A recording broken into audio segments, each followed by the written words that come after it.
Last तक, क्योंकि आज की इस वीडियो में हम आपके लिए कक्षा 9वीं का जो विज्ञान का पेपर है, जो कि आज 12 अप्रैल को स्कूल से वितरित हुआ है, इस पेपर को पूरा का पूरा हल सहित बताने वाले हैं। इसमें देखिए, प्रश्न क्रमांक 1 से प्रश्न क्रमांक 22 तक के सभी प्रश्न आपके लिए हल सहित बताएंगे। तो वीडियो शुरू करें उससे पहले हमारा आपसे एक रिक्वेस्ट निवेदन है, यदि आप लोगों ने हमारे इस YouTube चैनल टेक्निकल रवि आई टेस्ट को अभी तक सब्सक्राइब नहीं किया है तो नीचे लाल सब्सक्राइब के बटन को दबाकर चैनल को कर लीजिए सब्सक्राइब और वीडियो को कर दीजिए लाइक। देखिए दोस्तों, आपके लिए बता दें कि हम कक्षा 9वीं का जो हिंदी का वार्षिक परीक्षा पेपर है, इसे पूरा का पूरा पेपर हल सहित यूट्यूब अपने चैनल पर अपलोड कर चुके हैं। तो देखिए, आप लोग इस वीडियो को देखने के बाद चैनल पर जाइए और हिंदी का पेपर यदि आपने अभी तक नहीं किया है तो उसे पूरा का पूरा हल कीजिए। तो चलिए दोस्तों, मैं रवि आई टेस्ट पटपुरा से आपके लिए कक्षा 9वीं का जो विज्ञान का वार्षिक परीक्षा पेपर है, इसे बताते हैं हल सहित और वीडियो को कहते हैं शुरू। तो देखिए, इसमें आते हैं सबसे पहले आपके सही विकल्प।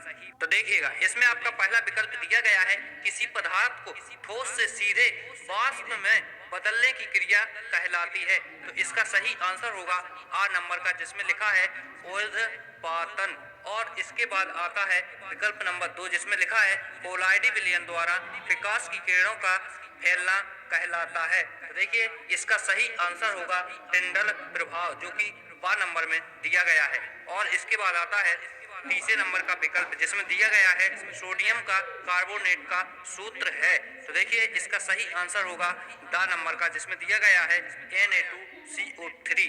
और इसके बाद आता है चौथे नंबर का विकल्प, जिसमें दिया गया है कोशिका की खोज किस वैज्ञानिक ने की। तो देखिए, इसका सही आंसर होगा आ नंबर का, जिसमें दिया गया है रॉबर्ट हुक ने। और इसके बाद आता है विकल्प नंबर 5, जिसमें दिया गया है सूक्ष्म जीवों को देखने के लिए उपयोग किया जाने वाला उपकरण है। तो देखिए, इसका सही आंसर होगा दा नंबर का, जिसमें लिखा है सूक्ष्मदर्शी। तो देखिएगा दोस्तों, ये तो हो गए आपके सही विकल्प। और सही विकल्प पूरे होने के बाद आते हैं सही विकल्प चुनकर रिक्त स्थानों की पूर्ति कीजिए। तो देखिए, इसमें आपका पहला रिक्त स्थान आता है परमाणु खाली स्थान मूलभूत कणों से मिलकर बना है। तो इसका सही आंसर होगा 3। और इसके बाद आता है रिक्त स्थान नंबर 2, जिसमें लिखा है किसी भी अभिक्रिया में अभिकारकों और उत्पादों के द्रव्यमान का योग अपरिवर्तनीय होता है। तो इसका सही आंसर देखिए दोस्तों, आप लोगों को ढूंढकर लिखना है। और इसके बाद आता है तीसरे नंबर का, जिसमें दिया गया है पादपों की कोशिका भित्ति खाली स्थान की बनी होती है। तो इसका सही आंसर होगा सेल्यूलोज। और इसके बाद आता है रिक्त स्थान नंबर 4, जिसमें दिया गया है एक कोशिका से 2 या अधिक कोशिकाओं का बनना खाली स्थान कहलाता है। तो इसका सही आंसर होगा कोशिका विभाजन। और इसके बाद आता है रिक्त स्थान नंबर 5, जिसमें दिया गया है न्यूटन की खोज खाली स्थान ने की थी। तो इसका सही आंसर होगा चैडविक। और देखिए दोस्तों, ये हो गया रिक्त स्थान। और रिक्त स्थान पूरे होने के बाद आती है सही जोड़ी। तो देखिए, इसमें आपकी पहली सही जोड़ी दी गई है बल का एसआई मात्रक। तो इसका मिलान होगा बी नंबर में, जिसमें लिखा है न्यूटन। और इसके बाद है दूसरे नंबर का, जिसमें दिया गया है प्रति इकाई समय से चली गई दूरी। तो इसका मिलान होगा सी नंबर में, जिसमें है 4। और इसके बाद आती है तीसरे नंबर की जोड़ी, जिसमें दिया गया है कार्य का एसआई मात्रक। तो देखिए, इसका मिलान होगा ए नंबर में, जिसमें लिखा है जूल। और इसके बाद आती है चौथे नंबर की जोड़ी, जिसमें है शक्ति का एसआई मात्रक। तो इसका सही आंसर होगा ई नंबर में 5। और इसके बाद आती है पांचवें नंबर की सही जोड़ी। तो इसमें दिया गया है छीड़ बल है। तो इसका सही आंसर होगा डी नंबर में, तो जिसमें लिखा है गुरुत्वाकर्षण बल। तो देखिए, ये हुई आपकी सही जोड़ी। और सही जोड़ी पूरी होने के बाद आते हैं एक वाक्य में उत्तर लिखिए। तो देखिए, इसमें आपका पहला प्रश्न दिया गया है संक्रमित कुत्ते के काटने से कौन सा रोग होता है। तो इसका सही आंसर होगा रेबीज। और इसके बाद आता है प्रश्न नंबर 2, जिसमें दिया गया है चेचक के टीके की खोज करने वाले वैज्ञानिक का नाम लिखिए। तो इसका सही आंसर होगा एडवर्ड जेनर। और इसके बाद आता है तीसरे नंबर का प्रश्न जिसमें दिया गया है पृथ्वी के कितने प्रतिशत भाग पर जल है, तो इसका सही आंसर होगा 71%। और इसके बाद आता है प्रश्न नंबर 4 जिसमें दिया गया है वायुमंडल में पाए जाने वाली ऑक्सीजन के दो रूप लिखिए। दो रूप कौन कौन से हैं, तो देखिए इसका सही आंसर होगा नाइट्रोजन और ऑक्सीजन। नाइट्रोजन 78% और ऑक्सीजन 21%। और इसके बाद आता है 5वें नंबर का प्रश्न जिसमें दिया गया है गुरुत्वाकर्षण का नियम किस वैज्ञानिक ने प्रस्तुत किया, तो इसका सही आंसर होगा न्यूटन। तो देखिए दोस्तों, ये हुए आपके एक वाक्य में उत्तर। अब दिया गया है प्रश्न क्रमांक 5वां जिसमें लिखा है शुद्ध पदार्थ क्या है, तो इसका आंसर है पदार्थ जिन्हें रासायनिक प्रक्रिया द्वारा अन्य सरल पदार्थ में विभाजन नहीं किया जा सकता तत्व कहलाते हैं, जैसे हाइड्रोजन H, ऑक्सीजन O, सोना Au, चांदी Ag, लोहा Fe, तांबा Cu इत्यादि। साथ ही यौगिक जो दो या दो तत्वों से मिलकर बनते हैं भी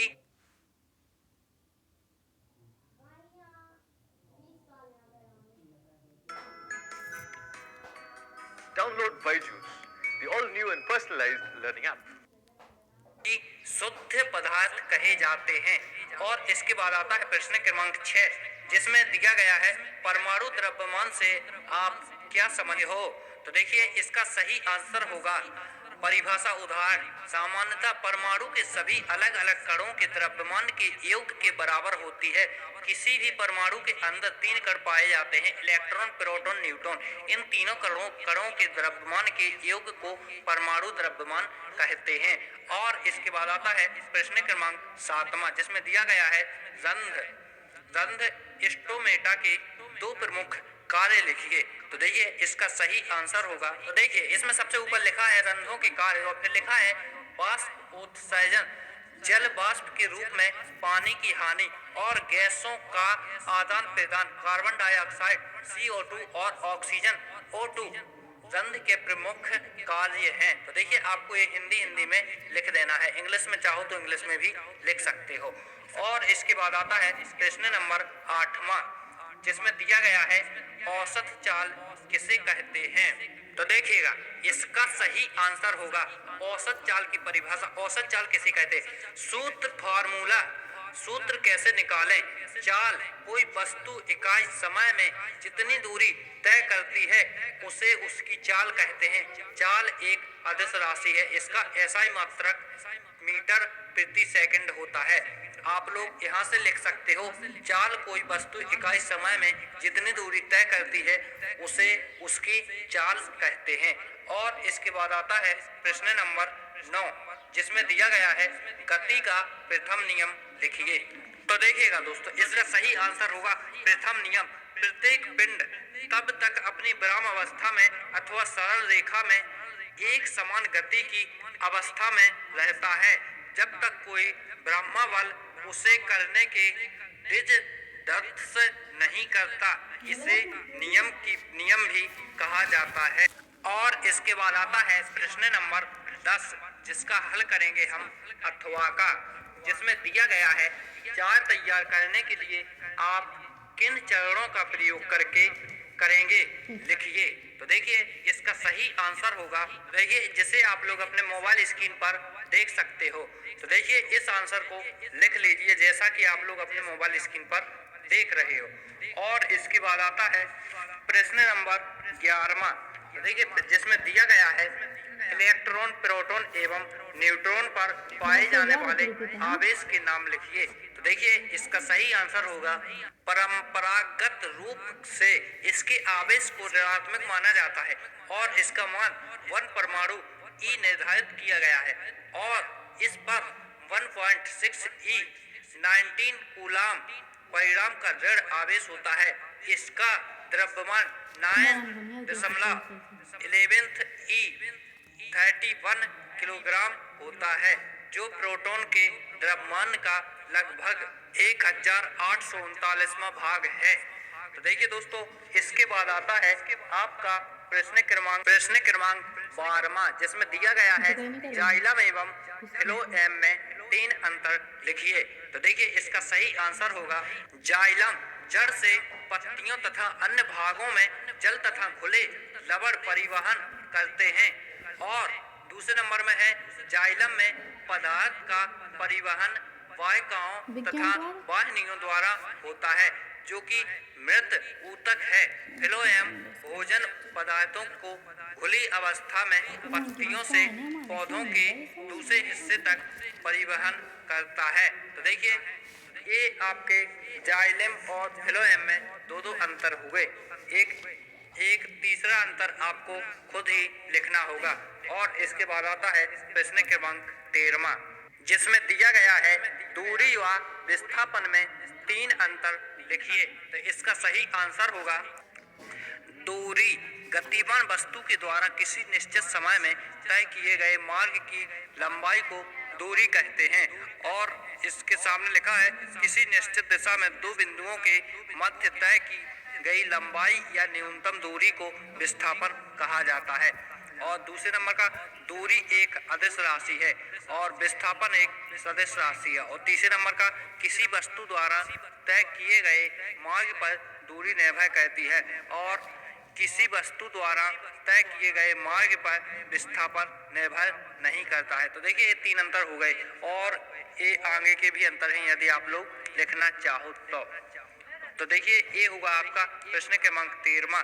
और इसके बाद आता है प्रश्न क्रमांक 14, जिसमें दिया गया है वायु प्रदूषण को समझाइए। तो देखिए इसका सही आंसर होगा वायु प्रदूषण एक ऐसी परिस्थिति है जिसमें ब्रह्मांड वायुमंडल में ऐसे पदार्थ एकत्रित हो जाते हैं जो मनुष्य एवं उसके पर्यावरण के लिए हानिकारक होते हैं। इस प्रकार छिड़काव से ये विषैले रासायनिक वाष्प तथा सूक्ष्म कणों के रूप में वायुमंडल के विस्तृत क्षेत्र में व्याप्त हो जाते हैं तथा गंभीर वायु प्रदूषण का कारण बनते हैं।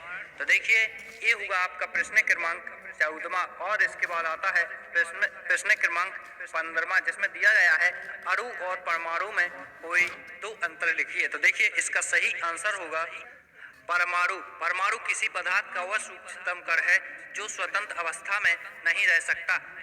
अणु किसी पदार्थ का वह सूक्ष्मतम कण है जो स्वतंत्र अवस्था में रह सकता है। यह रासायनिक अभिक्रिया में भाग लेने वाला तत्व का सूक्ष्मतम कण है। अणु यह एक या एक से अधिक परमाणुओं के संयोग से बनता है। ये हुआ आपका प्रश्न क्रमांक 15। और इसके बाद आता है प्रश्न क्रमांक 16, जिसमें दिया गया है कोशिका का बिजली घर किस अंग को कहते हैं और क्यों। तो देखिए इसका सही आंसर होगा माइटोकांड्रिया को कोशिका का ऊर्जा संयंत्र बिजली घर कहते हैं। माइटोकांड्रिया में एंजाइम होते हैं जो भोजन पदार्थों को ऑक्सीकरण करके ऊर्जा का निर्माण करते हैं जो एटीपी के रूप में एकत्रित होती है। ये होगा आपका प्रश्न क्रमांक 16। और इसके बाद आता है प्रश्न क्रमांक 17। तो देखिए प्रश्न क्रमांक 17 का करेंगे हम अथवा का, जिसमें दिया गया है सार्वत्रिक गुरुत्वाकर्षण का नियम लिखिए। तो देखिए इसका सही आंसर होगा जो कि आप लोग अपने मोबाइल स्क्रीन पर देख सकते हो, जिसमें लिखा है न्यूटन का सार्वत्रिक गुरुत्वाकर्षण का नियम 2 कणों के बीच कार्य करने वाला आकर्षण बल उन कणों की संहतियों के गुणनफल का प्रत्यक्ष समानुपाती तथा उनके बीच की दूरी के वर्ग का व्युत्क्रमानुपाती होता है। देखिए तो ये होगा आपका प्रश्न क्रमांक 17। और इसके बाद आता है 18।